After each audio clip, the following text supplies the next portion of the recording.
now. CBS 6 News at noon.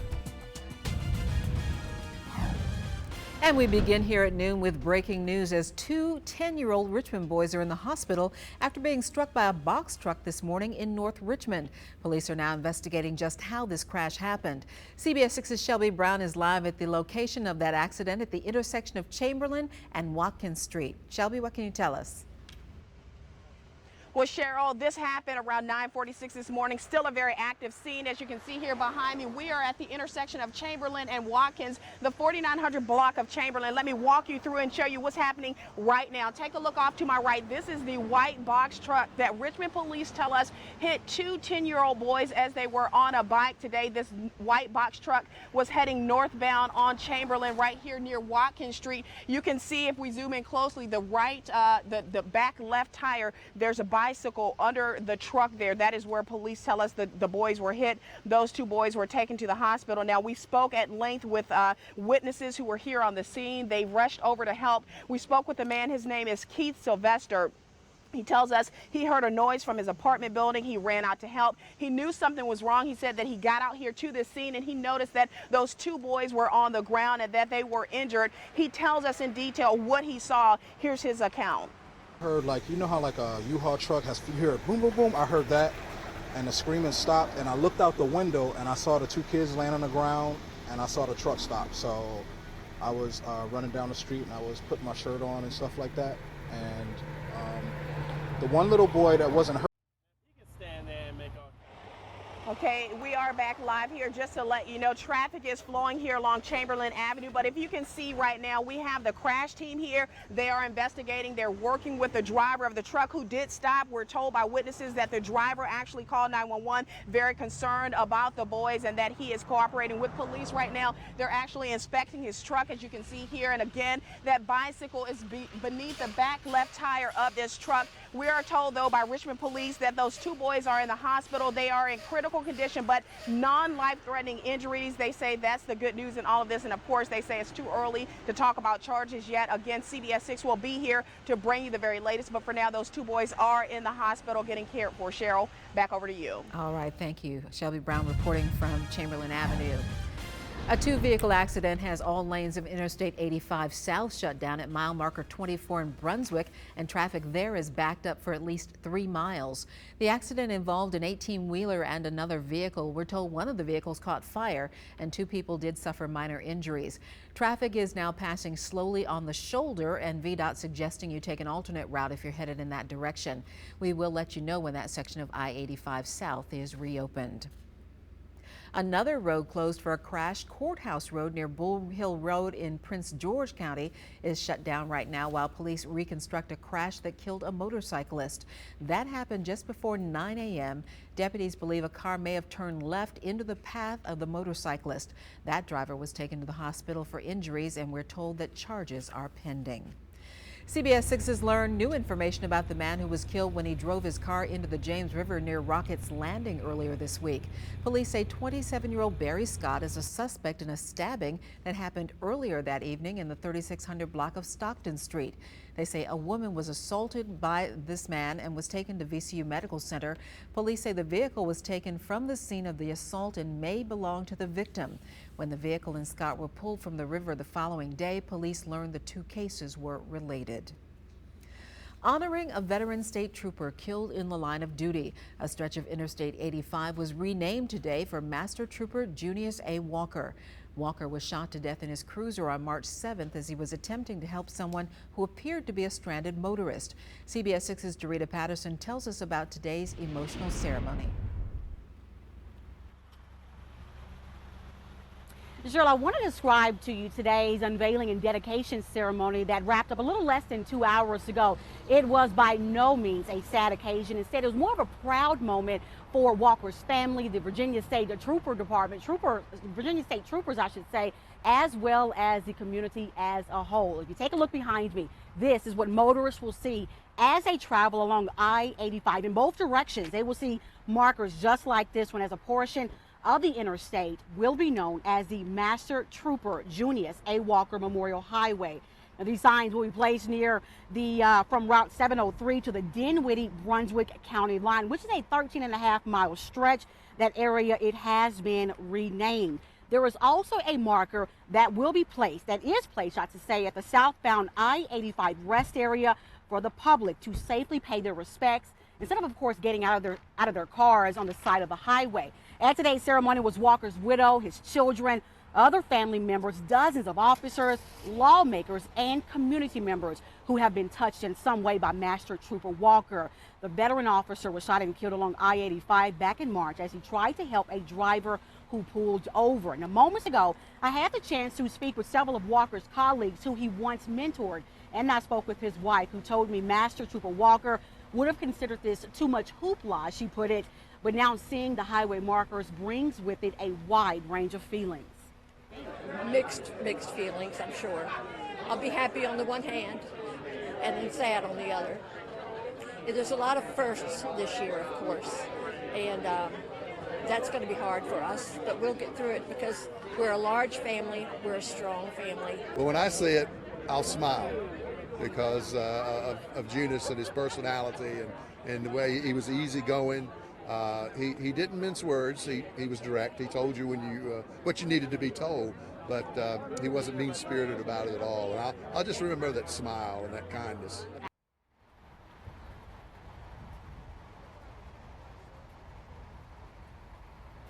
Master Trooper Walker, at the time of his death, he was 63 years old and a 35-year veteran of the department. Let me also mention this is the first stretch of highway dedicated to a Virginia State Trooper, and as it was said and echoed, well deserved. Reporting live in Dinwiddie County, Jarita Patterson, CBS 6 News. Thank you, Jarita. A defaced symbol in our nation's capital, the Lincoln Memorial, was the target. Police are now investigating who would do such a thing. CBS 6's Rob Cardwell gives us developments as investigators are just hours now into their probe. Rob? Well, Cheryl, crews spent the morning cleaning up the iconic Lincoln Memorial after somebody splashed it with green paint. And as you can imagine, that has security at the National Mall on high alert right now.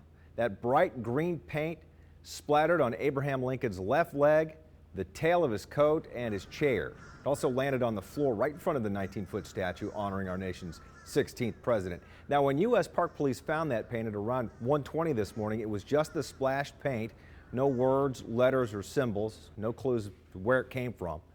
Now, crews are tackling that paint with a non-toxic citrus-based cleaner. The National Park Service says more than 6 million people visited the memorial last year, but no one is going to see it today. Cheryl, maybe not this weekend. The memorial rarely shut down. In fact, it hasn't been closed since the earthquake in 2011. Cheryl. Thank you, Rob. Well, turning to the weather this afternoon, a pretty perfect summer day for us here in Central Virginia, Mike. Yeah, tell you what, Cheryl, it wasn't too long ago that we had a heat index in the afternoon of about 110 degrees.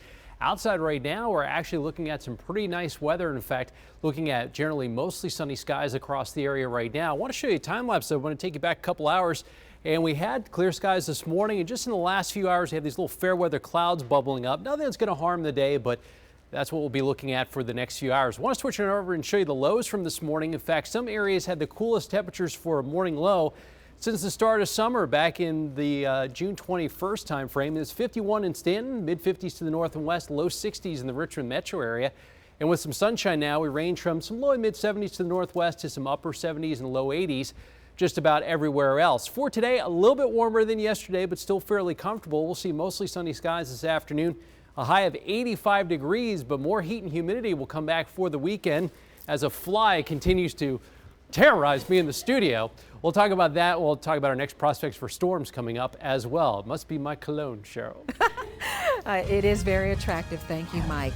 We are following some breaking news right now. We just got word that police have arrested 2 people in connection with the homicide at the William Byrd Apartments on July 21st. Those arrested are 42-year-old Melvin Bowling of Richmond and 47-year-old Michael Wilson of Richmond. They are both charged with conspiracy to commit robbery, and police say additional charges are expected after they talk with the Commonwealth's Attorney's Office. Both men are currently being held without bond, and they've also identified the victim victim, the man who was found dead in that apartment at the William Byrd Apartments. It is 46-year-old Joel Heatley of the 3300 block of Cutshaw Avenue.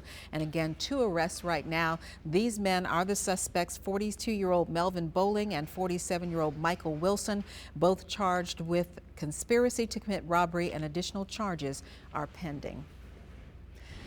The Washington Redskins have already set a record, and the season hasn't even begun yet. A record number of fans turned out for the first day of their new training camp here in Richmond. Camp administrators say 4,000 people showed up for the team's morning practice, and more than 6,000 turned out for the afternoon session. Sure, Richmond did as good as they could, but it's a pretty good crowd, and everybody's doing a lot of walking. And that many people are expected to keep coming back, especially within the first few days of the 3-week camp. Many are there to see fan favorite quarterback RG3. Well, there's been some confusion over exactly how to get into the Redskins training camp. CBS 6 Beat the Traffic reporter Kristen Lors is here to clear things up for you. Hi, Kristen. Hi, good afternoon, Cheryl. That's right. Well, with over 10,000 people in attendance, there were bound to be some hiccups out there. So let me take you directly to the site, the Redskins training camp facility, located just between the Science Museum and then also Lee Street. Now, the entrance to the actual facility is located along DMV Drive, and DMV Drive is just between Broad Street and then also Lee Street. Now, the eastbound side of Lee Street is closed, and that's closed just from the boulevard all the way to DMV Drive, and then the westbound lanes do remain open. Now, hopefully there's not too many parking issues now. You can find parking for a low rate at about $5 to $10. It is better than the alternate of getting towed or ticketed. Cheryl? Thank you, Kristen. And for more Redskins training camp coverage, just download our free mobile app. You'll have links to all of our coverage, the training camp schedule, parking information, and you can even submit your training camp photos for us to share. He got away with murder, the words of a juror. A juror on the Zimmerman trial explains why she's now coming forward for not being able to convict George Zimmerman. Overboard, a man tossed out in the middle of the ocean, how he survived by using the only clothing on his feet. How tall are you? It could play a major role in your chance of getting one disease. Wednesday's high-speed train crash in Spain claimed the life of a Virginia woman. Ana Maria Cordoba of Annandale was the only American fatality when that train went off the tracks Wednesday. Her husband and daughter were also on the train and among the dozens injured. Today, officials revised the current death toll down to 78. Investigators think the train may have been going twice the speed limit. The New York Times reporting the train's driver has been arrested, and investigators are now examining the black box data recorder. The Cleveland, Ohio man charged with kidnapping and raping 3 women has struck a plea deal in his case. Under that deal, 53-year-old Ariel Castro will be given a life sentence plus 1,000 years without the possibility of parole. The deal allows Castro to avoid a trial where he could have received the death sentence. And the 3 victims, who were held for about 10 years, will not have to relive the experience in public by testifying. He got away with murder. That's what one juror said about George Zimmerman. She's breaking her silence about the verdict. She was part of that jury that acquitted Zimmerman of fatally shooting teen Trayvon Martin last year. She says she wanted to convict Zimmerman, but there wasn't enough evidence to prove he was guilty of any crime under Florida law. George Zimmerman got away with murder. But as the law was read to me, if you have no proof that he killed them intentionally, you can't say he's guilty. Out of fear for her safety, the woman is only disclosing her first name, Maddie. The Hispanic woman is a mother of 8 and was the only minority on the panel. She says she's speaking out now because she felt she owed Trayvon Martin's parents an apology. Investors seem to be a bit hesitant to jump in ahead of next week's Federal Reserve meeting and non-farm payrolls reports. Here are your midday numbers from Wall Street. The Dow is down dramatically at 103 points down at 15,458. The Nasdaq has dropped just over 9.5 points at this hour at 3,596. We'll be watching Wall Street for you on this Friday and have the closing numbers for the week on the CBS 6 News at 5:30. Your height may influence whether or not you're prone to one disease. We'll explain what researchers found. And right now we have generally temperatures close to 80 degrees. It's still going to be a comfortable day today, but we're tracking a return to some heat and humidity along with some storms. We'll talk about that next. CBS 6 Sky Tracker, sponsored by Baugh Auto Body. And welcome back. We start off the morning on the clear side, and thanks to the fact that we're kind of heating up the atmosphere a little bit, we're seeing these fair weather cumulus clouds. Those are ones that look like little balls of cotton, kind of popping up and mixing with the sunshine. Nothing that's going to ruin the day. We'll just have generally partly to mostly sunny skies as we go throughout the afternoon. I want to show you a picture that we have from this morning. This was the start of day number 2 of training camp. You can check that out on the website and also on our Twitter feed at hashtag CBS6. But you can see that was a few hours ago, and across the area right now, it's warming up nicely. We're up to about 80 degrees. Winds are very light. Dew points are just a little bit above 60, so it's a tiny bit humid outside, but not too bad compared to the last couple of weeks. It makes it feel like 81 degrees outside right now. Now, yesterday we hit a high of 82. That was our coolest high in just about 2 weeks. And as I mentioned a little while ago, the lows this morning were the coolest since about June 21st. Today we're forecasting a high around 85 or so. That's still going to be a little bit below our normal high of 89 degrees for this time of year. It's 74 up in Stanton. Other than that, we have some upper 70s and low 80s across the area now, and this slightly cooler, less humid air mass that's sitting overhead is going to get pushed out of here over the weekend. Some of the warmer, more humid air from the south and west will return to the area. But this front that you see out west of Chicago will be here over the weekend, and that will increase the chances for showers and thunderstorms.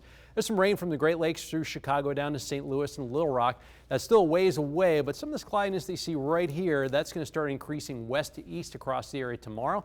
No worries about that today other than those fair weather cumulus clouds. Not much going on today. There might be a few little extra clouds near the coastline from time to time today, but that should be about it. Tomorrow we'll start off with some sunshine, but then clouds will increase from the west a little bit, especially west of I-95. There's a chance for a few widely scattered thunderstorms tomorrow afternoon. Chance of rain in the metro I-95 is only about a 30% chance the second half of the afternoon. That chance goes way up in the western part of the state. If you have some travel plans out by the I-81 corridor, they'll probably see at least a few thunderstorms during the day. Area-wide, though, the front passes through on Sunday with some occasional showers and storms. Won't rain all day, and we'll have some breaks in the clouds, but that's the better chance out of the weekend days of seeing some showers and storms across the area. Tropical storm Dorian still continues to be way out in the Atlantic, still about 1,200 miles east of the Leeward Islands, has 50-mile-an-hour winds. It's going to stay over the open water for the next couple days, but as we get towards Monday, Tuesday, and Wednesday, we'll be getting a little bit closer to the Bahamas, for Cuba and Haiti and the Dominican Republic, and where it goes after that into the Gulf, into the Caribbean, or up towards the southeast United States is still a little bit of a question, so we'll continue to watch that. You can always check out our hurricane tracker on WTVR.com. Upper 70s to near 80 right along the shoreline today. Otherwise, we'll have some low 80s elsewhere, and then lows tonight will be in the low to mid 60s, and we'll turn a little bit humid in terms of the weekend coming up. Down at Virginia Beach, a little cooler today, about 79, low and mid 80s this weekend. Next chance of rain there comes in Sunday afternoon. The water temperature 70 to 75. Near 90 tomorrow, 87 on Sunday. Front comes through a little less humid Monday and Tuesday, but it'll heat back up by the end of next week, turn a bit more humid with some scattered storms by Wednesday and Thursday. Cheryl? Thank you, Mike.